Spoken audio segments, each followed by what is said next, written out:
ನನ್ನ ಇನ್ವೆಸ್ಟ್ಮೆಂಟ್ ಎಷ್ಟು 192 ರೂಪಾಯಿ. ಅದು ಇವತ್ತು ಕೋಟಿ ರೂಪಾಯಿ. ನಾನು ಇನ್ಕಮ್ ಟ್ಯಾಕ್ಸ್ ಕಟ್ಟೋ ರೇಂಜಲ್ಲಿ ಆಗಿಲ್ಲ. ಇನ್ನೊಂದು ಮಜಾ ಗೊತ್ತಾ ಸರ್, ರೈತರಿಗೆ ಹೆಣ್ಣು ಸಿಗಲ್ಲ ಅಂತಿದ್ರೆ ಗೊತ್ತಾ ಸರ್, ಟೆಕ್ನಿಷಿಯನ್ಗೂ ಹೆಣ್ಣು ಸಿಗಲ್ಲ. ಅಯ್ಯೋ ಅದು ಏನೋ ಕಣ್ರಿ 3 ದಿವಸನ ಕೇಬಲ್ಲೇ ಸರಿಯಾಗಿ ಬರ್ತಿಲ್ಲ, ಚೂರು ನೋಡಿ ಅಂದೆ. ನನಗೆ ದೇವ್ರ ಇವ್ ನನ್ನ ಕೇಬಲ್ ಆಪರೇಟರ್ ಅನ್ಕೊಬಿಟ್ರ ಏನ್ ಕತೆ ಅಂತ ತಿರ್ಗಾ ಮುಂಚೆ ಫೇಸ್ಬುಕ್ಕಲ್ಲಿ ಹಾಕಿ ತೆಗಿಯೋ ಅಂದರು. ನನಗೆ ಆ ಮಾತು ಕೇಳ್ಬಿಟ್ಟು ಅಂತ ಅನಿಸ್ತು. ಅಂದರೆ ನಾವು ಮಾಡಿರೋ ಕೆಲಸ ನಮ್ಗೆ ಹಾಕೊಳಕ್ಕೆ ಬಿಡಲ್ಲ ಸರ್. ಅಂದರೆ ಹೆಂಗಿರುತ್ತಂದ್ರೆ ಸರ್, ಇಂಡಸ್ಟ್ರಿ ಒಂದು ಕರಾಳ ಫೇಸ್ ಹೇಳ್ತೀನಿ. ನೀವು ಕೆಲಸ ಮಾಡಿರ್ತೀರ, ಅದು ಎಲ್ರಿಗೂ ಗೊತ್ತಿರುತ್ತೆ. ಈಗ ನಾನು ಕೆಲಸ ಮಾಡ್ತಿರೋ ಎಲ್ರಿಗೂ ಗೊತ್ತಿರುತ್ತೆ. ಯಾವ ಫ್ರೆಂಡ್ಸ್ಗಳಿಲ್ಲ, ಯಾವ ಇದಿಲ್ಲ, ಏನಿಲ್ಲ. ನಾನಾಯಿತು, ನನ್ನ ಸ್ಪಿರಿಚುವಲ್ ಜರ್ನಿ ಆಯಿತು. ಅಂದರೆ ದೇವರು ದಿಂಡ್ರು ಪೂಜೆ ಪುನಸ್ಕಾರ. ಯಾವಾಗ ನೀವು ಆ ಫೇಸಿಗೆ ಬಿದ್ದಿರಲ್ಲ ಸರ್, ಅಂದರೆ ದೇವರು ದಿಂಡ್ರು ಅಂತ ಒಂದು ವಿಷಯನ ನಂಬಕ್ಕೆ ಶುರು ಮಾಡಿದ್ವಿ. ಎಲ್ಲರೂ ಅವ್ರು ಹೇಳೋರು, ಮಗ ಹೆಂಗಿರ್ಬೇಕಂದ್ರೆ ಆಡ್ಕೊಳ್ಳೋರು ಮುಂದೆ ಆಡಿಕಾರಲ್ಲಿ ಓಡಾಡಬೇಕು ಅಂತ. ಇವತ್ತಿನ ನಾವು ಚೇಂಜ್ ಮಾಡೋಣ ಸರ್. ಆಡ್ಕೊಳ್ಳೋರು ಮುಂದೊಂದು ದಿವಸ ನಿನ್ನ ಹತ್ರ ಮಾತಾಡೋಕ್ಕೆ ಬೇಡ್ಕೊಬೇಕು. ಹಂಗೆ ಬೆಳೀರಿ ಸರ್. ಜೀ ಕನ್ನಡದಲ್ಲಿ ಕೆಲಸ ಮಾಡ್ತಿದ್ದೆ ಸರ್, ಸ್ಕ್ರಿಪ್ಟ್ ರೈಟರ್ ಆಗಿ. ಒಂದು ಹುಡುಗಿ ನೋಡಕ್ಕೆ ಹೋದ್ರು. ನಮ್ಮ ಅಪ್ಪ ಅಮ್ಮನಿಗೊಂದು ಆಸೆ ಇರುತ್ತಲ್ಲ, ಮಗ ಮದುವೆ. ನನ್ನ ಪ್ರಶ್ನೆ, ನಿಮ್ದು ಇನ್ನೂ ಮದುವೆ ಆಗಿಲ್ಲ? ಇನ್ನೂ ಮದುವೆ ಅಭಿಮಾನಿಗಳೇ ಇನ್ನೂ ಸರ್ ಸರ್, ನಿಮ್ಗೊಂದು ಮಜಾ ಗೊತ್ತಾ ಸರ್, ರೈತರಿಗೆ ಹೆಣ್ಣು ಸಿಗಲ್ಲ ಅಂತಿದ್ರೆ ಗೊತ್ತಾ ಸರ್, ಟೆಕ್ನಿಷಿಯನ್ಗೂ ಹೆಣ್ಣು ಸಿಗಲ್ಲ. ಕೇಳಬೇಕಾರೆ ಯಾರು ನಂದು ನಾನು ಮದುವೆ ಆಗಿಲ್ಲ ಆಯ್ತಾ, ಟೆಕ್ನಿಷಿಯನ್ಗೆ ಹೆಣ್ಣು ಕೊಡಲ್ಲ ಸರ್. ನಮ್ ಕ್ಯಾಮರಾಮನ್ ಮದುವೆ ಆಗಿದೆ, ಕ್ಯಾಮರಾಮನ್ ಒಬ್ರಿಗೆ ಮದುವೆ ಆಗಿರೋದು. ಇಲ್ಲಿ ಒಂದು ಮಜವಾದ ಇನ್ಸಿಡೆಂಟ್ ಆಯ್ತು. ಶೃಂಗೇರಿ ಹತ್ರ ಒಂದು ಹುಡುಗಿ ನೋಡಕ್ ಹೋದ್ವಿ. ಹುಡುಗಿ ನೋಡಕ್ ಹೋದ್ರೆ ಅಲ್ಲಿ ಹುಡುಗಿ ಮಾತಾಡ್ತಾಳೆ. ಅವಳಿಗೆ ಅವರಿಗೆ ನಾನು ಏನು ಹೇಳ್ತಾ ಇದ್ದೀನಿ ಅಂತ ಅವರಿಗೆ ಅರ್ಥ ಆಗ್ತಿದೆ. ನಾನು ಏನು ಕೆಲಸ ಮಾಡ್ತಿದ್ದೀನಿ, ನನ್ನ ಪೇಮೆಂಟ್ ಏನಿದೆ, ಮತ್ತೊಂದು ಮಗನೊಂದು ಎಲ್ಲ ಅರ್ಥ ಆಗ್ತಿದೆ. ಬಟ್ ಅವ್ರ ತಾಯಿಯವ್ರಿಗೆ ಅರ್ಥ ಆಗ್ತಿಲ್ಲ. ಎಲ್ಲ ಮಾತುಕತೆ ಆದ್ಮೇಲೆ ಅವ್ರ ತಾಯಿಯವ್ರು ಬಂದರು ಸರ್. ಆ ಕಡೆಯಿಂದ ಬಂದ್ಬಿಟ್ಟು ಏನು ಕೆಲಸ ಮಾಡ್ತಾರೆ ಅಂತ. ನಾನು ಹಿಂಗೆ ಜೀ ಕನ್ನಡದಲ್ಲಿ ಕೆಲಸ ಮಾಡ್ತಿದ್ದೀನಿ ಅಂತ. ಅವ್ರು ಹುಡುಗಿ ಪಕ್ಕದಲ್ಲಿ ನಿಂತಾಳೆ. ಅಯ್ಯೋ ಅದು ಏನೋ ಕಣ್ರಿ 3 ದಿವಸನ ಕೇಬಲ್ಲೇ ಸರಿಯಾಗಿ ಬರ್ತಿಲ್ಲ, ಚೂರು ನೋಡಿ ಅಂದೆ. ನನಗೆ ದೇವ್ರ ಇವ್ ನನ್ನ ಕೇಬಲ್ ಆಪರೇಟರ್ ಅನ್ಕೊಬಿಟ್ರ ಏನ್ ಕತೆ ಅಂತ. ನನಗೆ ಆ ಹುಡುಗಿ ಹಿಂಗ ಅಂತವಳೆ, ತೀವಿತಾಳ ಅಂತವಳೆ. ಇವಳು ಬಿಡ್ತಾನೆ ಇಲ್ಲ. 3 ದಿವಸ ಸಿಗ್ನಲ್ಲೇ ಗೊತ್ತಿಲ್ಲ. ಯಾವ್ದೋ ಒಂದು ಸೀರಿಯಲ್ ಅವಾಗ ತುಂಬಾ ಫೇಮಸ್ ಇತ್ತು, ಗಟ್ಟಿ ಮೇಳನೇ. ಯಾವ್ದೋ ಸರಿ ಗಟ್ಟಿ ಮೇಳ ನೋಡ್ಬೇಕು, ಕರೆಕ್ಟಾಗಿ 6:15 ಸಿಗ್ನಲ್ ಹೋಗ್ಬಿಡುತ್ತೆ, ನೀವು ನೋಡಿ ಕೇಬಲ್ ಅಂತವ್ರೆ. ನನಗೆ ಏನಾಗಿದೆ, ನನ್ನ ಮಗಳು ನೋಡಕ್ ಬಂದಿರೋ ಕೇಬಲ್ ಆಪರೇಟರ್ ಅಂತ ಅನ್ಕೊಂಡ್ಬಿಟ್ಟವ್ರೆ. ಆಕ್ಚುಲಿ ಕೇಬಲ್ ಆಪರೇಟರ್ ಸಣ್ಣ ಕೆಲಸನೇ ಸರ್. ಎಷ್ಟು ಕಾಡೊಳಗೆಲ್ಲ ಹೋಗ್ಬಿಟ್ಟು ವೈರ್ ಎಳೆದು ಒಂದ್ ಮನೆಗೂ ಕೇಬಲ್ ಎಳೆದ್ಬಿಟ್ಟು ಕೊಡ್ತಾರೆ. ಬಟ್ ಅವ್ರ ತಲೆಯಲ್ಲೇನು ನಾನು ಕೇಬಲ್ ಆಪರೇಟರ್ ಅಂತ ಅವ್ರು ಹೇಳ್ತವ್ರೆ. ಹಿಂಗೆ ಅಂದ್ಬಿಟ್ಟು ನಾನು ಹೇಳಿದೆ, ಆಂಟಿ ಕೇಬಲ್ ಆಪರೇಟರ್ ಅಲ್ಲ ನಾನು ಈ ಥರ ಹಿಂಗೆ ಕೆಲಸ ಮಾಡ್ತೀನಿ. ಆ ಹುಡುಗಿ ಒಂಥರ ಆಗ್ಬಿಡ್ತು. ಅವಳಿಗೆ ಹಿಂಗೆ ಮುಖ ಹಿಂಗೆ ಅನ್ಕೊಂಡು ಕರ್ಕೊಂಡೇ ಹೋಗ್ಬಿಟ್ಲು. ನೆಕ್ಸ್ಟ್ ಅವ್ರ ಮನೆಯಿಂದ ಫೋನು ಬಂದಿಲ್ಲ, ಹುಡುಗಿನೂ ಬಂದಿಲ್ಲ. ಮದುವೆ ಆದ ಬಿಟ್ಟ ದೇವರಿಗೆ ಗೊತ್ತು. ಆದರೆ ಜೀ ಕನ್ನಡ ಮಾತ್ರ ಅವ್ರ ಮನೇಲಿ ಬಂದಿರುತ್ತೆ ಸರ್ ಇಷ್ಟೊತ್ತಿಗೆ. ನಾನು ಆದರೆ ಸರ್, ಯಾವ ಕೆಲಸ ದೊಡ್ಡದು ಯಾವ ಕೆಲಸ ಚಿಕ್ಕದು ಅಂತ ಅಲ್ಲ ಸರ್. ಬಟ್ ಏನಾಗುತ್ತೆ ಅಂತ ಹೇಳಿದ್ರೆ, ನಿಮಗೆ ನಾಲೆಡ್ಜ್ ಕಮ್ಮಿ ಇರುತ್ತೆ ಪಾಪ ಅವ್ರಿಗೆ. ಅದು ಅವ್ರು ತಪ್ಪಲ್ಲ.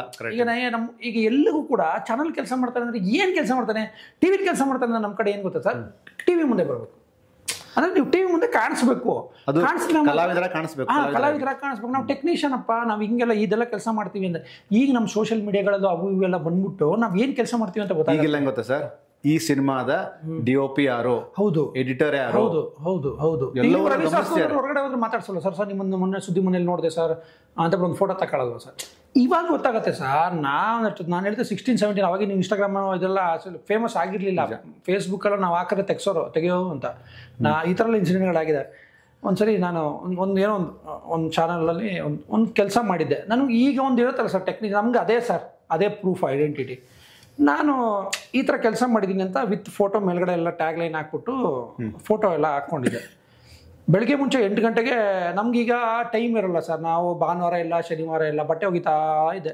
ಚರಪುರ ಹಿಂಗೆ ಸಿಂಗಲ್ HK ರೂಮು ಅಲ್ಲಿ ಅಷ್ಟು ನೀರು ಬಂದಷ್ಟೊತ್ತಿಗೆ ಬಂತು, ಕರೆಂಟ್ ಇದ್ದಷ್ಟೊತ್ತಿಗೆ ಇತ್ತು. ನಾವು ಯಾಕಂತ ತಿಕ್ತಾ ಇದ್ವಿ. ಫೋನ್ ಬಂತು. ಯಾರು ಗುರು ಫೋನ್ ಮಾಡ್ದ, 9 ಗಂಟೆಗೆ ಆಫೀಸ್ಗೆ ಹೋಗಿ 8 ಗಂಟೆ ತಿಕ್ತಾ ಇದ್ದೀವಿ. ಅಲೋ ಅಂತ ಹೇಳಿದ್ರು. ಅಲೋ ಅಣ್ಣ, ನನ್ನ ಮಗ ನೀನು ದೊಡ್ಡ ಟೆಕ್ನಿಷಿಯನ್ ಅಣ್ಣ ಅಂತ ನಿನ್ನ ಕೈಯೆಲ್ಲ ತೊಳ್ಕೊಂಡು ತಿರ್ಗಾ ಮುಂಚೆ ಫೇಸ್ಬುಕ್ಕಲ್ಲಿ ಹಾಕಿ ತೆಗಿಯೋ ಅಂದರು. ನನಗೆ ಆ ಮಾತು ಕೇಳ್ಬಿಟ್ಟು ಅಂತ ಅನಿಸ್ತು. ಅಂದರೆ ನಾವು ಮಾಡಿರೋ ಕೆಲಸ ನಮ್ಗೆ ಹಾಕೊಳಕ್ಕೆ ಬಿಡಲ್ಲ ಸರ್. ಅಂದರೆ ಹೆಂಗಿರುತ್ತಂದ್ರೆ ಸರ್, ಇಂಡಸ್ಟ್ರಿ ಒಂದು ಕರಾಳ ಫೇಸ್ ಹೇಳ್ತೀನಿ. ನೀವು ಕೆಲಸ ಮಾಡಿರ್ತೀರ, ಅದು ಎಲ್ರಿಗೂ ಗೊತ್ತಿರುತ್ತೆ. ಈಗ ನಾನು ಕೆಲಸ ಮಾಡ್ತಿರೋದು ಎಲ್ರಿಗೂ ಗೊತ್ತಿರುತ್ತೆ. ಬಟ್ ಆಚೆ ಅವರಿಗೆ ಅವ್ರು ಮಾಡಿರ್ತಾರಂಥ ಪೋಟ್ರೆ ಆಗಿರುತ್ತೆ. ಎಕ್ಸಾಕ್ಟ್ಲಿ. ಈಗ ರವಿ ಸಾಸ್ನೂರವ್ರು ಇದ್ದರೆ ಕತೆ, ಚಿತ್ರಕಥೆ, ಸಂಭಾಷಣೆ, ನಿರ್ದೇಶನ, ಮ್ಯೂಸಿಕ್, ಆಮೇಲೆ ನೋಡೋದು ಎಲ್ಲ ನೀವೇ ಅಂತ ಹಾಕೊಂಡಿರ್ತೀರ. ಅಷ್ಟೊಂದು 5 ಟೈಟ್ಲ್ ಹಾಕಿರ್ತೀರ ಸರ್. ಈ 5 ಟೈಟ್ಲಲ್ಲಿ ನೀವು ಒಂದೇ ಕೆಲಸ ಮಾಡಿರ್ತೀರ, ಉಳಿದಿದ್ದು 4 ಯಾವನೋ ಮಾಡಿರ್ತಾರೆ. ನಿಜ. ಹೌದು, ಆಯ್ತು, ನೀವು ಆ ಕ್ರೆಡಿಟ್ ಕೊಡಲ್ಲ. ಅವಾಗ ಏನಾಗಿದೆ, ನಾವು ಹಾಕೊಂಡ ತಕ್ಷಣ ಹಂಗೆ ಅಂದ್ಬಿಟ್ಟು ತೆಗ್ಸಿದ್ರು ಸರ್. ನನಗೆ ಅವತ್ತು ಅಂದ್ಕೊಂಡೆ ಅಂದ್ರೆ ನಾನು ಮಾಡಿರೋ ಕೆಲಸನೇ ನನಗೆ ಹಾಕಕ್ಕೆ ಬಿಡಲ್ವಲ್ಲಯ್ಯ, ನಾನು ಮಾಡಿರೋ ಕೆಲಸ. ಈಗ ನಮ್ಮಮ್ಮಗೆ ಒಬ್ಬರಮ್ಮ ನಾನು ಏನು ಮಾಡಿದೆ ಏನೋ ಎಲ್ಲೋ ಇದು ಅಂತ ಹೇಳಿದ್ರೆ, ಏನು ಫೋಟೋ ತೋರಿಸ್ಬೇಕು ಶ್ರಮ ನೋಡಮ್ಮ, ನಾನು ಜಗ್ಗೇಶ್ ಜೊತೆ ನಿಂತಿದ್ದೀನಿ, ನಾನು ಈ ಮುಖ್ಯಮಂತ್ರಿ ಚಂದ್ರ ಸರ್ ನಿಂತಿದ್ದೀನಿ, ಹಿಂಗೆಲ್ಲ ತೋರಿಸ್ಬೋದು ಅಷ್ಟೇ. ಅವ್ರಿಗೆ ಕಾಣಿಸ್ಬೇಕಲ್ವ ಸರ್, ಕಾಣಿಸ್ಬೇಕಲ್ಲ, ಯಾರೋ ಇಲ್ಲ ಇವ್ನು ಮಾಡ್ಯಾನೆ ಅಂತ ಹೇಳಬೇಕಲ್ಲ. ಅದನ್ನು ತೆಗ್ಸಿದ್ರು ಸರ್. ಅವತ್ತು ಹೆಂಗೆ ಅನ್ಸ್ಬಿಡ್ತಂದ್ರೆ, ಅಂದರೆ ನಮ್ಮ ಈ ನೆಂಟ್ರಿಸ್ಟ್ರೆಲ್ಲ ಹೇಳ್ತಾರಲ್ವ ಸರ್, ಅಂದರೆ ನೆಂಟ್ರಿಸ್ಟ್ಗಳ ಆಡುವಂಥ ಕಾರವಾದ ಮಾತುಗಳಿಗೆ ಮನಸ್ಸು ಭಾರವಾಗಿ ಎಲ್ಲರಿಂದ ದೂರವಾಗಿಬಿಡೋಣ ಅನ್ಸ್ಬಿಡುತ್ತೆ ಸರ್. ಚೆನ್ನಾಗಿದೆ ಪಾಯಿಂಟ್ ಅನಿಸ್ತು ಸರ್ ಅವತ್ತು. ಏನಯ್ಯ ನಾನು ಮಾಡಿರೋ ಕೆಲಸನ ನಮ್ಗೆ ಹೇಳ್ಕೊಳಕ್ಕಾಗಲ್ವಲ್ಲ ಅಂತ ಬಿಟ್ಟು ಹೆಂಗಾಗ್ಬಿಡ್ತಂದ್ರೆ ಯಾರ ಜೊತೆ ಮಾತಾಡ್ತಿರ್ಲಿಲ್ಲ ಸರ್. ಯಾವ ಫ್ರೆಂಡ್ಸ್ಗಳಿಲ್ಲ, ಯಾವ ಇದಿಲ್ಲ, ಏನಿಲ್ಲ. ನಾನಾಯ್ತು, ನನ್ನ ಸ್ಪಿರಿಚುವಲ್ ಜರ್ನಿ ಆಯಿತು. ಅಂದರೆ ದೇವರು ದಿಂಡ್ರು ಪೂಜೆ ಪುನಸ್ಕಾರ. ಯಾವಾಗ ನೀವು ಆ ಫೇಸಿಗೆ ಬಿದ್ದಿರಲ್ಲ ಸರ್, ಅಂದರೆ ದೇವರು ದಿಂಡ್ರು ಅಂತ ಒಂದು ವಿಷಯನ ನಂಬಕ್ಕೆ ಶುರು ಮಾಡಿದೆ, ಆವಾಗ ಆಟೋಮೆಟಿಕ್ಕಾಗಿ ನೆಕ್ಸ್ಟ್ ಯಾರು ನಮ್ಗೆ ಹೇಳೋರೇ ಇಲ್ಲ ಸರ್. ಅಂದರೆ ನಾನು ಕೆಲಸ ನಾನು ಮಾಡಿದ್ದೀನಿ, ನಾನು ಹಾಕಂತೀನಿ ಗುರು, ನೀನು ಏನು ಮಾಡ್ತೀಯ. Perfect sir. ಒಂದು ಈ ಇಂಡಸ್ಟ್ರಿ ಬಂದಾಗ ಒಂದು ವಿಷಯ ಕರೆಕ್ಟಾಗಿ ಅನಿಸಿದ್ದು ಸರ್, ಒಂದು ವೇಳೆ ಲಕ್ಷ್ಮಿ ಕೈ ಕೊಟ್ಬಿಡ್ತಾಳೆ ಸರ್, ಸರಸ್ವತಿ ಕೈ ಕೊಡಲ್ಲ. ನಾನು ಇವತ್ತು ಹೇಳ್ತೀನಿ ಸರ್, ಖಾಲಿ ಕೈಯಲ್ಲಿ ಬಂದಿದ್ದೀವಿ. 192 ರೂಪಾಯಿ ನನ್ನ ಇನ್ವೆಸ್ಟ್ಮೆಂಟ್ ಎಷ್ಟು, 192 ರೂಪಾಯಿ. ಅದು ಇವತ್ತು ಕೋಟ್ಯಾಂತರ ರೂಪಾಯಿ. ನಾನು ಇನ್ಕಮ್ ಟ್ಯಾಕ್ಸ್ ಕಟ್ಟೋ ರೇಂಜಲ್ಲಿ ಆಗಿಲ್ಲ, ಬಟ್ ಅದು ಇವತ್ತು ಕೋಟಿ ಲೆಕ್ಕದಲ್ಲೂ. ಅಂದರೆ ದೇವ್ರು ಕೊಡೋದು ಖಾಲಿ ಕೈಲೇ ಬಂದಿದ್ದೀವಿ, ಬಟ್ ದೇವ್ರು ಎಲ್ಲವನ್ನು ಕೊಟ್ಟಿದ್ದಾನೆ ಸರ್. ನೀವು ಕಳ್ಕೊಳ್ಳೋದು ಏನಿದೆ ಸರ್? ಫ್ಯಾಂಟಾಸ್ಟಿಕ್. ನೀವೇನು ಕಳ್ಕೊಳ್ಳೋದು, ನೀವು ಖಾಲಿ ಕೈಯವ್ರು ಬಂದು 192 ರೂಪಾಯಿ ನಂದು 2010 ಇನ್ವೆಸ್ಟ್ಮೆಂಟು ಸರ್. ಅದು ಇವತ್ತು ಲಕ್ಷ ಆಗಿದೆ ಅಂದರೆ ಅದು ಸರಸ್ವತಿಯಿಂದ ಅಲ್ವಾ ಸರ್. ಜೊತೆಗೆ ತುಂಬ ಜನ ಇಂಡಸ್ಟ್ರಿಯಿಂದ ತುಂಬ ತೊಗೊಂಡಿರ್ತಾರೆ, ಆದರೂ ಇಂಡಸ್ಟ್ರಿ ನನಗೇನೋ ಕೊಡಲಿಲ್ಲ ಅನ್ನೋಂತಹ ರಿಗ್ರೆಟಲ್ಲಿ ಇರ್ತಾರೆ. ಆ್ಯಕ್ಚುಲಿ ಅದು ರಾಂಗ್, ಅದು ಕಂಪ್ಲೀಟ್ಲಿ ರಾಂಗ್ ಅದು. ಹೌದು ಸರ್. ಈಗ ಏನು ಗೊತ್ತಾ ಸರ್, ನಮ್ಮ ಮನೆಗಳಲ್ಲಿ ಹೇಳ್ತಾರೆ ಸಂಜೆ ಆದಮೇಲೆ ಏನೂ ಇಲ್ಲ ಅನ್ಬೇಡ, ಕೆಟ್ಟ ಮಾತಾಡ್ಬೇಡ, ಏನೇನೋ ಮಾತಾಡ್ಬೇಡ, ಅಷ್ಟು ದೇವತೆಗಳು ಅಷ್ಟು ಅಂತಿರ್ತಾರೆ ಸರ್. ಅಷ್ಟು ದೇವತೆಗಳು ಅಷ್ಟು ಅನ್ನೋದಲ್ಲ ಸರ್, ನಿನ್ನ ಸಬ್ಕಾನ್ಷಿಯಸ್ ಮೈಂಡೇ ಅದನ್ನು ಅನ್ಕೊತಾ ಇರುತ್ತೆ. ಅಯ್ಯೋ ನನ್ನ ಕೈಲಿ ಏನೂ ಇಲ್ಲ. ಈಗ ಸುಮ್ಮನೆ ಒಂದು ಫನ್ನಾಗಿ ಹೇಳ್ತೀನಿ ಸರ್, ಇದನ್ನ ಏನು ಹೇಳಿದ್ರು ಫನ್ನಾಗಿ ತಗೊಳ್ಳಿ. ಏನಾಗುತ್ತೆ ಅಂದರೆ, ಈಗ ನಾವು ಹಾಸ್ಪಿಟ್ಲ್ಗಳಿಗೆಲ್ಲ ಹೋಗ್ತೀವಲ್ಲ ಸರ್, ಕಾಮನ್ ಆಗಿ ಹಾಸ್ಪಿಟ್ಲಿಗೆ ಹೋದಾಗ ಏನು ಮಾಡ್ತೀವಿ, ಯಾರೊಬ್ರು ಪೇಷಂಟ್ ಬಿದ್ದಿರ್ತಾರೆ. ಈಗ ನೀವೇ ನನ್ನನ್ನು ನೋಡೋಕೆ ಬಂದ್ರಿ, ನೀವೇನು ಹೇಳ್ತಾರೆ ನನಗೆ, ಅಯ್ಯೋ ಪಾಪ ಒಳ್ಳೆ ಹುಡುಗ, ಅಯ್ಯೋ ಹಿಂಗೆ ಕಾಲು ಮುರಿದೋಗ್ಬಿಡ್ತಂತೆ, ಅಯ್ಯೋ ನಮ್ಮೂರಲ್ಲಿ. ನೀವು ನೆಕ್ಸ್ಟ್ ಏನು ಮಾಡ್ತಾರೆ ಗೊತ್ತಾ, ನಿಮ್ಮೂರಲ್ಲಿ ಯಾರಿಗೊಬ್ರಿಗೆ ಆಕ್ಸಿಡೆಂಟ್ ಆಗಿದೆ, ಅವ್ನು ಕಂಪೇರ್ ಮಾಡ್ತಾರೆ, ಅಯ್ಯೋ ನಮ್ಮೂರಲ್ಲಿ ಒಬ್ಬರಿಗೆ ಹಿಂಗೆ ಆಕ್ಸಿಡೆಂಟ್ ಆಗಿದೆ, ಬ್ರೈನ್ ಹ್ಯಾಮರೇಜ್ ಆಗಿ ಅವ್ನು ಸತ್ತೇ ಹೋಗ್ಬಿಟ್ಟಂತೆ. ನನಗೆ ಬ್ರೈನ್ ಹ್ಯಾಮರೇಜ್ ಆಗಿರಲ್ಲ, ನೀವು ಹೇಳೋದು ಕೇಳ್ಬಿಟ್ಟು ನಂಗೆ ಅನ್ಸುತ್ತೆ, ನನಗೂ ಗುದ್ದುಬಿಟ್ಟಲ್ಲ, ನನಗೂ ಬ್ರೈನ್ ಹ್ಯಾಮರೇಜ್, ನಾನು ಹೋಗಿ ಬಿಡ್ತೀರಾ ಅಂತ. ಅರ್ಧ ನೀವು ಹೇಳೋ ಮಾತಿಗೆ ನಾನು ಸತ್ತೋಗಿರ್ತೀನಿ. ನೀವು ಅಲ್ಲಿ ಹೋದಾಗ ಹೇಳಿ ಸರ್, ಇದು ಯಾವ್ದು ಇದು ನಮ್ಮೂರಲ್ಲಿ ಇಷ್ಟು ಸೀರಿಯಸ್ ಆಗಿತ್ತು, ಅವನೇ ಇವಾಗ ನೋಡಿ ಬದುಕಿ ಓಡಾಡ್ಕೊಂಡು ಚೆನ್ನಾಗಿ ಮದುವೆಗಿದ್ದೆ ಹಾಕೊಂಡು ಮಕ್ಕಳಿಗೆ ಸಾಕಾತಾಗವನೆ. ನಿನಗೆ ಆಗಿರೋದು ಏನೂ ಅಲ್ಲ, ಆ್ಯಕ್ಚುಲಿ 10% ಆಗಿಲ್ಲ ನಿನಗೆ. ಅವ್ನಿಗೆ ಆಗಿದ್ದು ನೋಡ್ಬಿಟ್ರೆ ನೀನು ತಲೆ ಕೆಡ್ಸ್ಕೊಂಡ್ಬಿಟ್ಟಿದೆ. ಅವ್ನು ಹೆಂಗೆ ಅವ್ನು ಗೊತ್ತಾ, ಗುಂಡ್ಕಲ್ಲ ಒಂದು ನೀನು ಹಬ್ಬ ಬಂದ್ರೆ ಒಂದು 4 ದಿವಸ ಡಿಸ್ಚಾರ್ಜ್ ಆಗ್ತಾನೆ, ನಮ್ಮ ಮನೆ ಆರಾಮಾಗಿ ಇರ್ತೀಯ ಅಂತ ಹೇಳಿ ಅವ್ನು ಹಿಂಗೆ ಎನರ್ಜಿ ಬೂಸ್ಟ್ ಆಗುತ್ತೆ. ನೀವು ಅನ್ಕೊಬಿಟ್ಟು ಅಯ್ಯೋ ನಮ್ಮ ಹಿಂಗೆ 3 ದಿವಸ ಅವ್ನು ಹೆಣ ತಗೊಂಡ್ಬಂದಿರ್ತಾರೆ ಹಾಸ್ಪಿಟ್ಲಿಂದ. ಇವ್ರು ಹೇಳಿ ಸಾಯಿಸಿರ್ತಾರೆ ಅವ್ರನ್ನ. ಇಲ್ಲ, ನನಗೆ ಪ್ರತಿ ಸಲ ಈ ಥರದ ವಿಷಯಗಳ ಡಿಸ್ಕಷನ್ ಆದಾಗ ಸುದೀಪ್ ಅವ್ರದ್ದೊಂದು ವಿಷಯ ನನಗೆ ಅಂದರೆ, ಒಬ್ಬ ವ್ಯಕ್ತಿ ಅಲ್ಟಿಮೇಟಾಗಿ ಏನಾಗ್ಬೋದು, ಸೋಲ್ಬೋದು, ಸಾಯಲ್ಲ. ಹೌದು, ಎಂಥ ಎನರ್ಜಿ ಇರುವಂಥ ವಿಷಯ ಸರ್. ಒಂದಂತೂ ಡಿಸೈಡ್ ಮಾಡ್ಕೊಂಬಂದಿದ್ದೀವಿ ಸರ್ ಇಂಡಸ್ಟ್ರಿಗೆ, ಇಲ್ಲಿಂದ ಎದ್ದೋಗೋ ಮುಂಚೆ ಇಲ್ಲಿಂದ ಗೆದ್ದೋಗ್ತೀವಿ ಅಂತ. ಸೂಪರ್. ಒಂದು ದಿವಸ ಎದ್ದೋಗ್ತೀವಿ ಸರ್, ಇಲ್ಲಿಂದ ಎಲ್ಲರೂ ಎದ್ದೋಗ್ತಾರೆ. ನಿಜ. ಏನು ಮಾಡ್ದಾನೆ, ಇವ್ನು ಗೆದ್ದೋದ ಮಗ ಅನ್ಬೇಕು ಅಲ್ವಾ, ಅಷ್ಟೇ ಸರ್. ಈಗ ನಾವು ಪ್ರದೀಪ್ ಈಶ್ವರ್ ಸರ್, ನಿಮಗೆಲ್ಲ ಎಲ್ರಿಗೂ ಗೊತ್ತು. ಎಲ್ಲರೂ ಅವ್ರು ಹೇಳೋರು, ಮಗ ಹೆಂಗಿರ್ಬೇಕಂದ್ರೆ ಆಡ್ಕೊಳ್ಳೋರು ಮುಂದೆ ಆಡಿ ಕಾರಲ್ಲಿ ಓಡಾಡಬೇಕು ಅಂತ. ಇವತ್ತಿನ ನಾವು ಚೇಂಜ್ ಮಾಡೋಣ ಸರ್. ಆಡ್ಕೊಳ್ಳೋರು ಮುಂದೊಂದು ದಿವಸ ನಿನ್ನ ಹತ್ರ ಮಾತಾಡೋಕ್ಕೆ ಬೇಡ್ಕೊಬೇಕು, ಹಂಗೆ ಬೆಳೀರಿ ಸರ್ ಅಲ್ವಾ. ಆಗತ್ತೆ ಸರ್. ಈ ರವಿ ಸರ್ ಹೇಳ್ತಾರೆ ಯಾವಾಗಲೂ, ಈ ಭೂಮಿ ಅನ್ನೋದು ಹೆಂಗೆ ಅಕ್ಷಯ ಪಾತ್ರ ಥರ, ನೀನು ಏನು ಕೇಳಿದ್ರು ಕೊಡತ್ತೆ. ನೀನು ಕೇಳಕ್ಕೆ ಹಿಂಜರ್ಕಂತ ಯಾಕೆ ಅಲ್ವಾ. ನೀನು ಈಗ ನಾನು ಇವತ್ತು ಕೂತಿದ್ದೀನಿ ಸರ್, ಇವತ್ತು ಏನೋ ಟಾಕ್ ಬ್ಯಾಕು ಡೈರೆಕ್ಷನ್ ಮಾಡೋದು. ನೀನು ನಾಳೆ ಒಂದು ದಿವಸ ನಾನು ದೊಡ್ಡ ಶೋ, ಒಂದು 100 ಕೋಟಿ ಬಜೆಟ್ ಶೋ ಡೈರೆಕ್ಷನ್ ಮಾಡಬೇಕು ಅಂತ ಅನ್ಕೊಳ್ಳೋಕೆ ಶುರು ಮಾಡಿ. ಇವತ್ತು ಹಂಸಲೇಖ ಸರ್ ಒಂದು ಒಳ್ಳೆ ಮಾತಾಡೋದು ಸರ್. ಇವತ್ತು ನಾನು ಯಾವತ್ತೂ ಈ ಮಾತನ್ನು ಎಲ್ಲಿ ಹೋದ್ರೂ ಈ ಮಾತಾಡ್ತೀನಿ ಸರ್. ಅಂದುಕೋ ಆಗುವೆ, ಆಗುವುದಾದರೆ ದೇವರೇ ಆಗುವೆ. ಅಂದ್ಕೊಳ್ಳಿ ಸರ್. ಫ್ಯಾಂಟಾಸ್ಟಿಕ್ ಲೈನ್ ಅದು, ಎಂತ ಎನರ್ಜಿ ಲೈನ್ ಅದು. ಅಂದ್ಕೊಂಡ್ರೆ ಅದೇ ಆಗ್ತೀರಾ ಅಲ್ವಾ, ಆಗದೇ ಆಗ್ತೀರಂತೆ, ದೇವರೇ ಆಗ್ಬಿಡಿ. ಅಲ್ಲ, ನಿನ್ನ ತಲೆ ಬರೀ ಕಸ ತುಂಬಿಕೊಡೇ ಕಸ ಆಗ್ತೀಯ ಅಷ್ಟೇ. ಎಷ್ಟು ಒಳ್ಳೆ ಲೈನ್ ಸರ್. ಅಂದ್ಕೊಂಡ್ರೆ ನೀನು ಆಗ್ತೀಯಾ, ಆಗದೇ ಆಗ್ತೀಯಾ, ದೇವರೇ ಆಗು. ಅಂದುಕೋ ಆಗುವೆ, ಆಗುವುದಾದರೆ ದೇವರೇ ಆಗುವೆ.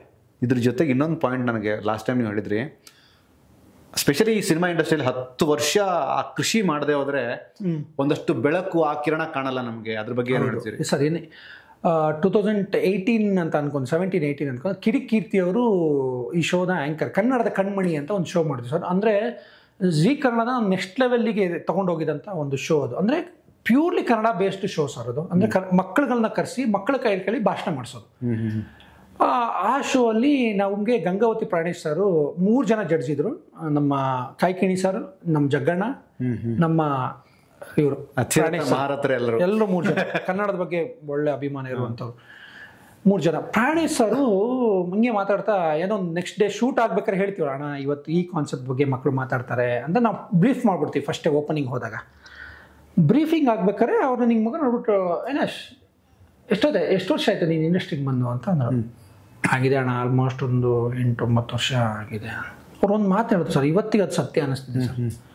10 ವರ್ಷ ಆದಮೇಲೆ ಈ ಇಂಡಸ್ಟ್ರಿ ನಿಂಗೆ ಬೆಳೆ ಕೊಡೋಕ್ಕೆ ಶುರು ಮಾಡುತ್ತೆ ಅಂತ. 10 ವರ್ಷ ಉಳುಮೆ ಮಾಡು, 9 ವರ್ಷ ಉಳುಮೆ ಮಾಡು, 10ನೇ ವರ್ಷಕ್ಕೆ ನಿಂಗೆ ಬೆಳೆ ಕೊಡೋದು. ಇದು ಸತ್ಯ ಸರ್ ಅಲ್ವಾ? ಯಾರ ವಿಷಯದಲ್ಲಿ ಗೊತ್ತಿಲ್ಲ ಸರ್. ನಾನೇನೋ ದೊಡ್ಡ ಸಾಧನೆ ಮಾಡಿಲ್ಲ, ನಾನು ಏನೂ ಮಾಡಿಲ್ಲ, ಮಾಡಿರೋದು ಒಂದೇ 1% ಅದರಲ್ಲೂ 1%, ಇನ್ನೂ ಮಾಡೋದು ತುಂಬ ಇದೆ. ಬಟ್ ಆದರೆ ಅವ್ರು ಹೇಳಿದ ಮಾತು ಇವತ್ತಿಗೆ ನಿಜ ಆಗ್ತಲ್ವಾ? ಯಾವ ಲಗ್ಗೆರೆ ರೋಡಲ್ಲಿ ಅಥವಾ ಯಾವ ಔಟರ್ ರಿಂಗ್ ರೋಡಲ್ಲಿ ಒಂದೊಂದು ಟೈಮಲ್ಲಿ ಊಟಕ್ಕೂ ಇಲ್ಲದೆ ಯಾರೋ ಪೇಮೆಂಟ್ ಕೊಡ್ತೀವಿ ಅಂತ ಕರೆಸಿ ಮೋಸ ಮಾಡಿದಾಗ ಕಣ್ಣೀರು ಹಾಕ್ಕೊಂಡು ಹತ್ಕೊಂಡು ಹೋಗಿದ್ದೀವಲ್ಲ ಸರ್, ಅದೇ ರೋಡಲ್ಲಿ ಇವತ್ತು ಕಾರಲ್ಲೋ ಬೈಕಲ್ಲೋ ಹೋಗ್ಬೇಕಾರೆ ನಮ್ಗೆ ಅನಿಸುತ್ತೆ ಕರೆಕ್ಟ್ ಅಲ್ವಾ? ಇಂಡಸ್ಟ್ರಿ 10 ವರ್ಷ ನಾನು ದುಡಿದಿದ್ದಕ್ಕೆ ಏನೋ ಕೊಟ್ಟಿದ್ದೆ ನಿಮಗೆ. ನಮ್ಮಲ್ಲಿ ಇವಾಗ ಪೇಷನ್ಸ್ ಇಲ್ಲ ಸರ್. ನಮ್ಗೆ ಇವಾಗ ಬರೋ ಹುಡುಗರಿಗೆ ಇವತ್ತು ಬಂದು ನೀನು ಇವತ್ತಾಗ ಅಸಿಸ್ಟೆಂಟಾಗಿ ಸೇರಿರ್ತೀಯ ಅಥವಾ ಅಸೋಸಿಯೇಟಾಗಿ ಏನೋ ಸೇರಿರ್ತೀಯ, ನಾಳೆ ಬೆಳಗ್ಗೆ ನೀನು ಆ್ಯಕ್ಷನ್ ಅಂದ್ಬಿಡೋದು sir. Early success is a crime sir. ನಿಮಗೆ ಅರ್ಲಿಯಾಗಿ ಬರುವಂಥ ಸಕ್ಸಸ್ ಇಸ್ ಎ ಕ್ರೈಮ್. ಅದು ನಿಮ್ಮನ್ನು ಉದ್ಧಾರ ಮಾಡಲ್ಲ ಅಲ್ವಾ? ನಿಜ ಸರ್. ತಿಳ್ಕೊಳ್ಳಿ, ಒಂದು ಪ್ರೊಡಕ್ಷನ್ ಹೆಂಗೆ ವರ್ಕ್ ಆಗುತ್ತೆ ತಿಳ್ಕೊಳ್ಳಿ, ಒಂದು ಪೋಸ್ಟ್ ಪ್ರೊಡಕ್ಷನ್ ಹೆಂಗೆ ವರ್ಕ್ ಆಗುತ್ತೆ ತಿಳ್ಕೊಳ್ಳಿ, ಒಂದು ಕಂಟೆಂಟ್ ಹೆಂಗೆ ವರ್ಕ್ ಆಗುತ್ತೆ ತಿಳ್ಕೊಳ್ಳಿ. ಇವೆಲ್ಲ ತಿಳ್ಕೊಂಡು ನೀವು ಡೈರೆಕ್ಟರ್ ಆಗಿ ಸರ್. ನಾಳೆ ಯಾರೋ ಬಾಯ ಅಣ್ಣ ಇದು ವರ್ಕ್ ಆಗಲ್ಲ, ಯಾಕೆ ವರ್ಕ್ ಆಗಲ್ಲ, ನಾನು ಕಸ ಹೊಡೆದೇ ಬಂದಿದ್ದು, ತೆಗಿಯೋ ಪರ್ಕೆ ಹೊಡೆಯೋ ಇಲ್ಲಿ ಇದೇ ಹಿಂಗೆ ಕಸ ಹೊಡೆಯೋದು ಅಂತ ಅವನು ತೋರಿಸ್ಬೇಕು. ಸೊ ನಾನು ಕೆಲಸ ಮಾಡ್ತಿರೋ ಶೋ ಅಲ್ಲಿ ನನಗೊಂದಿಷ್ಟು ಜನ ಅಸಿಸ್ಟೆಂಟ್ಗಳು ಅಸೋಸಿಯೇಟ್ಗಳು ಹುಡುಗರು ಇದ್ದಾರೆ. ವಿದ್ವಾನ್ ಅಂತೇಳಿ, ಧನುಗೌಡ ಅಂತೇಳಿ, ಆಮೇಲೆ ಅಕ್ಷಯ್ ಅಂತೇಳಿ, ಪವನ್ ಅಂತೇಳಿ ಒಂದಿಷ್ಟು ಜನ ಹುಡುಗರು ಇದ್ದಾರೆ ನನ್ನ ಜೊತೆ ಕೆಲಸ ಮಾಡೋದು. ನಾನು ಅವ್ರಿಗೆಲ್ಲ ಹೇಳ್ತೀನಿ, ಕಸ ಹೊಡಿತೀರಾ ಆ ಕಸ ನೀಟಾಗಿ ಹೊಡೀರಿ, ದಿ ಬೆಸ್ಟ್ ಆಗಲಿ. ಬೆಸ್ಟು. ಬೇರೊಬ್ಬ ಹತ್ರ ಹೊಡಿಬಾರ್ದು. ನೀವು ಹೊಡೆದಂಗೆ ಕಸ ಆ ಕಸ ಕ್ಲೀನಾಗಿ ಹೊಡೀರಿ. ಯಾರೊಬ್ಬ ನೋಡ್ತಾನೆ ಯಾರೋ ಸಖತ್ತಾಗಿ ಕಸ ಹೊಡಿತಾನೆ, ಕರ್ಕೊಳ್ಳೋ ನಮ್ಮ ಆಫೀಸ್ಗೆ ಅಂತಾರೆ. ನೀವು ಇಲ್ಲಿ 5,000 ಕೆಲಸ ಮಾಡ್ತೀರಾ, ಅವ್ನು ನೀವು 10,000 ರೂಪಾಯಿ ಕೊಟ್ಟು ಕೆಲಸ ಕೊಡಿಸ್ತಾನೆ ನಿಮಗೆ. ಸೊ ಮಾಡೋ ಕೆಲಸನೇ ಕರೆಕ್ಟಾಗಿ ಮಾಡಿ ಸರ್. ಅರ್ಜೆಂಟ್ ಮಾಡಬೇಡಿ ಸರ್. ಸರ್ ನಿಮ್ಮ ಭಾಗ್ಯದಲ್ಲಿದೆ ಅಂತ ಆದರೆ ದೇವರು ಎಲ್ಲಿಂದ ಹಿಂಗೆ ಎತ್ಕೊಬೋದು ಹಿಂಗೆ ಕೊಡ್ತಾನೆ ಸರ್ ಅಲ್ವಾ? ನೀವು ಬೇಕಾದ್ರೆ ಇದ್ರ ಏನು ಹೇಳಿ ರೋಡ್ ಸೈಡಲ್ಲಿ ಮಲಗಿರಿ ಸರ್, ನಿಮ್ಗೆ ಬಿರಿಯಾನಿ ತಿನ್ನೋ ಯೋಗ ಇದ್ರೆ ಯಾವನೊಬ್ಬ ಅಂದರೆ ದಾನ ಮಾಡೋದೇ ನಿಮ್ಗೆ ಬಿರಿಯಾನಿನೇ ದಾನ ಮಾಡ್ತಾರೆ, ಕೊಟ್ಟೋಗ್ತಾನೆ. ಹೌದು, ಅದು ನಿಮ್ಮ ಯೋಗದಲ್ಲಿ ಇರಬೇಕು. ಇಲ್ಲ ನೀವು ಅನ್ಕೋಬೇಕು, ನಾನು ಇವತ್ತು ಮಲಗಬೇಕಾದ್ರೆ ಬಿರಿಯಾನಿನೇ ತಿಂದು ಮಲ್ಕೊಂತೀನಿ ಅನ್ನೋದಂತ ಬೈ ಹುಕ್ಕಾರ್ಕು ಆಗ್ಬೇಕು ಅಷ್ಟೇ. ನೀವು ಒಂದೇ ಲಕ್ ನಂಬ್ತೀರಾ ಅಂದರೆ ಸರ್ ದೇವ್ರ ಮೇಲೆ ಬರಕ್ಕೆ ಬಿಟ್ಬಿಡಿ. ಇಲ್ಲ ನಿಮ್ಮ ಹಾರ್ಡ್ ವರ್ಕ್ ನಂಬ್ತೀರಾ ಅಂದರೆ ಅನ್ಕೊಳ್ಳಿ ನಾನು ಬಿರಿಯಾನಿ ತಿನ್ಬಿಟ್ಟು ಮಲ್ಕೊತೀನಿ ಅಂತ. ಅಲ್ಲ, ಎರಡರ ರಿಸಲ್ಟ್ ಒಂದೇ ಸಿಗುತ್ತೆ ನಿಮಗೆ. ಹೌದು ಸರ್ ಆಗತ್ತೆ ಸರ್. ಅದೇ ಹೇಳಿದೆ ನಂದಕ್ಕೂ ಆಗೋದಾದ್ರೆ. ಇಲ್ಲಿವರೆಗೂ ಅವಿನಾಶ್ ಅವರು ಎಷ್ಟು ಶೋಗಳಿಗೆ ಟಾಕ್ ಬ್ಯಾಕ್ ಕೊಟ್ಟರು? ಒಂದು ನೇಮ್ಸ್ ಮೆನ್ಷನ್ ಮಾಡೋದು ಸರ್. ನೇಮ್ ಮೆನ್ಷನ್ ಮಾಡಿದರೆ jeans comedy Kiladi season 2, 3, 4, comedy Kiladi championship, jeans, ಕನ್ನಡದ ಕಣ್ಮಣಿ, ಆಮೇಲೆ ಗಾನ ಭಜಾನ, ಜಿ ಕುಟುಂಬ ಅವಾರ್ಡ್ಸ್, ಆಮೇಲೆ ಈಗ ಪ್ರೆಸೆಂಟ್ ಗೃಹ ಮಂತ್ರಿ, ವೀಕೆಂಡ್ ವಿತ್ ರಮೇಶ್ ಸೀಸನ್ 5 ಒಂದು ಎಪಿಸೋಡ್ ಮಾಡಿದ್ವಿ. ಆಮೇಲೆ ಜಿ ಜಾತ್ರೆ, ಈ ಥರ. ಇದ್ರ ಮೇಲೆ ಸೀರಿಯಲ್ ಕೂಡ ಮಾಡಿದ್ವಿ ಸರ್. ಸೀರಿಯಲ್ ಯಾವಾಗ ಅಂತ ಹೇಳಿದ್ರೆ ಕಥೆಯೊಂದು ಶುರುವಾಗಿದೆ ಅಂತ. ಬೇಸಿಕಲಿ ನಾವು ರೈಟರ್ ಆಗಿರೋದ್ರಿಂದ ನಮಗೆ ನಾನ್ ಫಿಕ್ಷನ್ ಮಾಡೋರಿಗೆ ಫಿಕ್ಷನ್ ಪ್ರಾಬ್ಲಮ್ ಆಗಲ್ಲ ಸರ್. ನಾನ್ ಫಿಕ್ಷನ್ ಅಂತ ಹೇಳಿದ್ರೆ ಯಾವುದು ನಮ್ಮ ಕಂಟ್ರೋಲಲ್ಲಿ ಇರಲ್ವೋ ಅದು ನಾನ್ ಫಿಕ್ಷನ್. ನಮ್ಮ ಜನಗಳಿಗೆ ಗೊತ್ತಾಗಲಿ ಅಂತ. ಯಾವುದು ನಮ್ಮ ಕಂಟ್ರೋಲ್ ಇರಲ್ಲ, ಅದ್ರ ಪಾಡಿಗೆ ಅದು ನಡೆಯುತ್ತೆ, ಅದು ನಾವು ಶೂಟ್ ಮಾಡ್ತೀವಿ ಅಂತೀವಲ್ಲ, ಅದು ನಾನ್ ಫಿಕ್ಷನ್. ಫಿಕ್ಷನ್ ಯಾವುದು ಅಂದ್ರೆ ಕತೆ ಬರ್ದಿರ್ತೀವಿ ನಾವು ಆಲ್ರೆಡಿ. ಒಬ್ಬ ಬಂದನು, ನಿತ್ತನು, ನೋಡಿ ನಕ್ಕನು, ಅವಳನ್ನ ನೋಡಿ ಪ್ರೀಮಿಸಿದನು, ಇದೆಲ್ಲ ಕತೆ ಸರ್. ನಾನು ಬರ್ದಿರ್ತೀನಿ, ಅವನು ಅದೇ ಆಕ್ಟ್ ಮಾಡ್ತಾನೆ, ಎಕ್ಸಿಕ್ಯೂಟ್ ಮಾಡ್ತಾನೆ ಅಷ್ಟೇ. ಅದೇ ಫಿಕ್ಷನ್.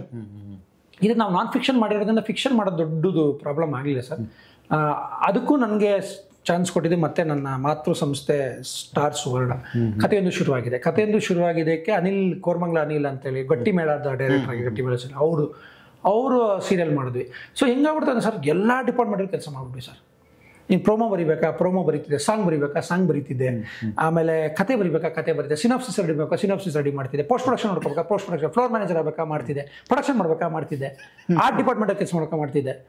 ಅಂದರೆ ನಿನಗೆ ಈ ಹೆಂಗೆ ನಡೆಯುತ್ತೆ ಅನ್ನೋದು, ಈ ಎಲ್ಲ ಡಿಪಾರ್ಟ್ಮೆಂಟ್ ಹೆಂಗೆ ವರ್ಕ್ ಆಗುತ್ತೆ ಅಂತ ಗೊತ್ತು. ಯಾರು ಬಂದು ನಾಳೆ ಹೇಳ್ದಂದ್ರೆ ಅಣ್ಣ ಅದು ವರ್ಕ್ ಅಲ್ಲ, ನನಗೆ ಗೊತ್ತು ಕಣ ಮಾಡೋದು ಹಂಗಾದ್ರೆ ಹಿಂಗೆ ವರ್ಕ್ ಆಗುತ್ತೆ. ನೀನು ಡೈರೆಕ್ಟರ್ ಆದವನಿಗೆ ಗೊತ್ತಿರಬೇಕು ಸರ್. ಇಲ್ಲ ನಮ್ಮ ಅಸ್ಟೆಂಟ್ಗಳೇ ಮಾತಾಡ್ತಾರೆ, ಈ ನನ್ನ ಮಗಂಗೆ ಏನೂ ಬರೋಣ, ನಮ್ಗೆ ದೊಡ್ಡದಾಗಿ ಹೇಳ್ತಾನೆ ಅಂತ.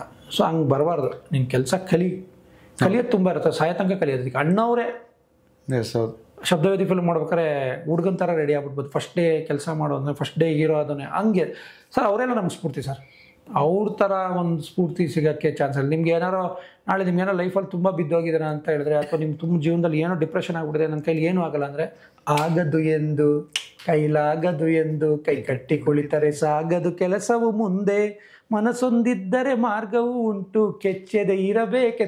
ಅದರಲ್ಲಿ ತುಂಬ ಇಷ್ಟ ಆಗೋಲ್ಲ ಏನಂದರೆ, ಯಾವಾಗಲೂ ಡಿಪ್ರೆಷನ್ಗೆ ಹೋದಾಗ ಅಥವಾ ಏನೋ ಜೀವನದಲ್ಲಿ ಮೋಟಿವೇಶನ್ ಕಳ್ಕೊಂಡು ಬಂದಾಗ ಅಣ್ಣವ್ರದ್ದು ಆ 2 ಲೈನ್ ನೆನಪಾಗುತ್ತೆ. ಕೆತ್ತಲಾಗದು ಕಗ್ಗಲ್ಲೆಂದು ಎದೆಗುಂದಿದ್ದರೆ ಶಿಲ್ಪಿ, ಆಗುತ್ತಿತ್ತೆ ಕಲೆಗಳ ಬೀಡು, ಕೊಮ್ಮಟೇಶನ ನೆಲೆನಾಡು, ಬೇಲೂರು ಹಳೆಬೀಡು ಬೇಲೂರು. ಇದಕ್ಕಿಂತ ಆಗಲ್ಲ ಅಂತ ಕೂತ್ರೆ ಆಗೋದೇ ಇಲ್ಲ ಸರ್. ಆಗತ್ತೆ ಅಂದರೆ ಏನು ಬೇಕಾದ್ರು